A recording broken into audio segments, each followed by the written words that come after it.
بسم اللہ الرحمن الرحیم۔ السلام علیکم۔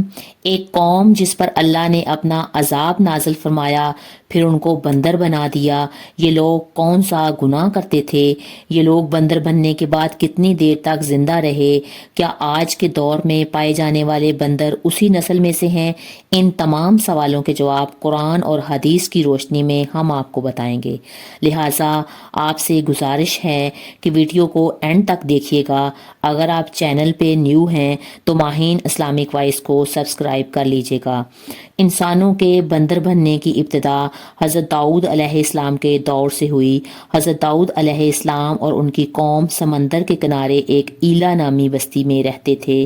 ان کی تعداد 70,000 کے قریب تھی۔ یہ قوم بڑی خوشحال تھی۔ اللہ تعالیٰ نے ان کو بے شمار نعمتوں سے نوازا۔ ہر طرف سرسبز و شاداب باغات اور ہریالی ہی ہریالی تھی۔ اللہ تعالیٰ کی ان پر بے پناہ کرم نوازیاں تھی۔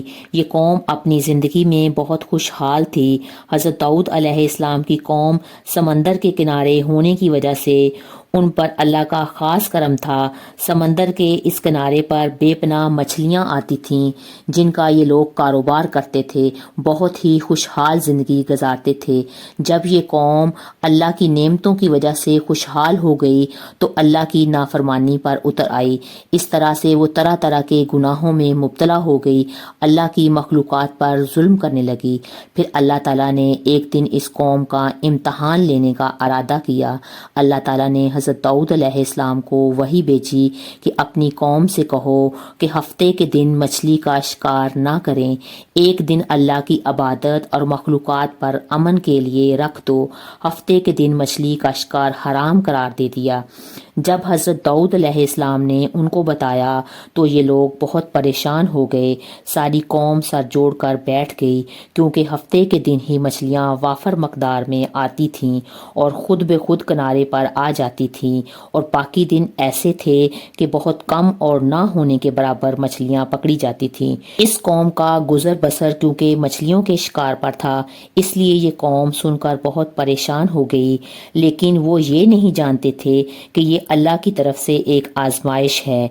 ان لوگوں میں سے ایک بندے کو شیطان نے ورگلایا کہ پریشان کیوں ہوتے ہو، میری ترکیب پر عمل کرو، تم شکار سے کبھی محروم نہیں رہو گے۔ بس وہ شیطان کے کہنے پر اس شخص نے ہفتے کے دن کانٹا لگا کر ڈوری سمندر میں ڈال دی تاکہ مچھلی پھنسے۔ شیطان نے کہا، اس مچھلی کو اتوار کے دن نکالنا، اور پھر یوں ہفتے کی حرمت بھی باقی رہے گی اور تمہارا شکار بھی ہو جائے گا۔ بس پھر شیطان کے بتائی ہوئی ترکیب پر مچھلیاں ہفتے کو پھنستی رہتی اور وہ اتوار کو نکالتا، پھر خوش ہو کر کھاتا اور بیچ بھی دیتا۔ پھر آس پاس کے لوگوں نے پوچھا تو وہ ان کو بھی یہ ترکیب بتانے لگا، اور یوں اس قوم کے کچھ لوگ ہفتے کے دن مچھلی پکڑنے کے لیے جال پھینکتے اور اتوار کے دن نکالتے۔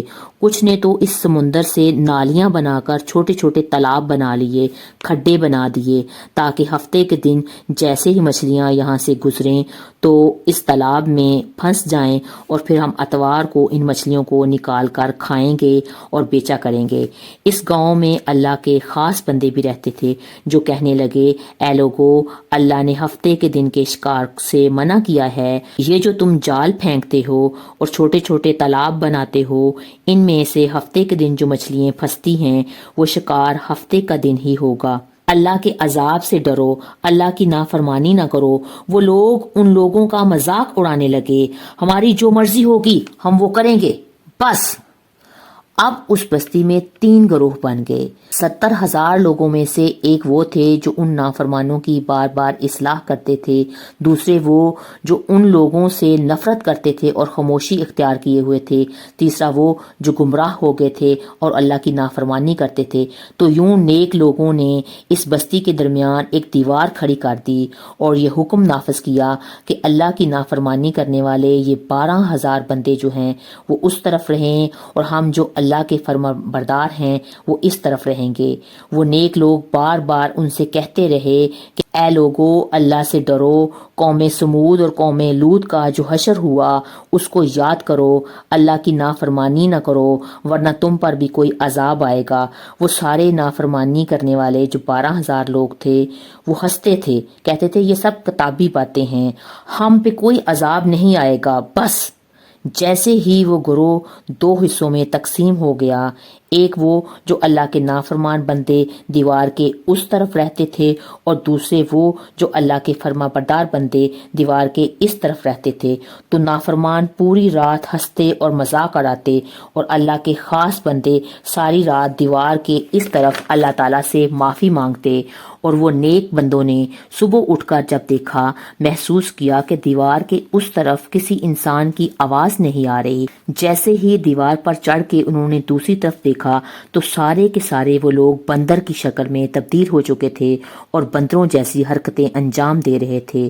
ان لوگوں میں سے جو ان کے رشتہ دار تھے انہوں نے ان بندروں کے کپڑوں سے اپنے اپنے رشتہ داروں کو پہچان لیا اور چیخ کر رونے لگے، اللہ سے معافی مانگنے لگے۔ لیکن اللہ کا عذاب جب آتا ہے تو وہ ہو کر رہتا ہے۔ 12,000 لوگ وہ جو بندر بن چکے تھے وہ کچھ بھی نہیں کھاتے تھے اور یوں 3 دن بعد وہ اس عذاب میں آ کر فنا ہو گئے، وہ سارے کے سارے مر گئے۔ نیک لوگوں کو اللہ نے اس عذاب سے سلامت رکھا اور وہ لوگ جو پریشان ہو کر خاموش رہتے تھے ان کو بھی اللہ تعالیٰ نے عذاب سے محفوظ رکھا۔ جس طرح اللہ تعالیٰ نے قرآن پاک میں سورہ بقرہ میں فرمایا ہے، بے شک ضرور تمہیں معلوم ہے تم میں سے وہ جنہوں نے ہفتے میں سرکشی کی تو ہم نے ان سے فرمایا کہ تم ہو جاؤ بندر ددکارے ہوئے۔ اب بات کرتے ہیں کہ آج کے دور کے بندروں میں کیا کوئی بندر ان کی نسل میں سے بھی موجود ہے؟ اس کے متعلق آیا ہے کہ حضرت عبداللہ بن مسعود سے روایت ہے کہ رسول صلی اللہ علیہ وآلہ وسلم سے کسی نے پوچھا کہ آج کے بندر حضرت داؤد علیہ السلام کی قوم سے ہیں؟ تو رسول صلی اللہ علیہ وآلہ وسلم نے فرمایا، اللہ تعالیٰ جس قوم پر عذاب بھیجتا ہے یا ان کی شکلوں کو مسخ کرتا ہے تو یہ عذاب ان پر ہی ہوتا ہے جن پر وہ عذاب نازل ہوا ہوتا ہے۔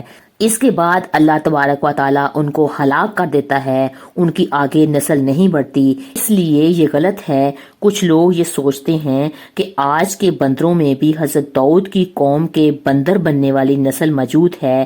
ایسا کچھ بھی نہیں ہے، وہ لوگ صرف 3 دن کے اندر ہی سب کے سب فنا ہو گئے تھے۔ اللہ تبارک تعالیٰ نے اس قوم کے نافرمانوں کو صفائے ہستی سے مٹا دیا۔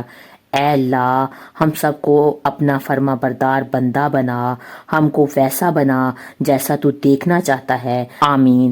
اگر آپ کو میری ویڈیوز اچھی لگتی ہیں تو چینل کو سبسکرائب کریں اور میری ویڈیو کو لائک کریں۔ فی امان اللہ۔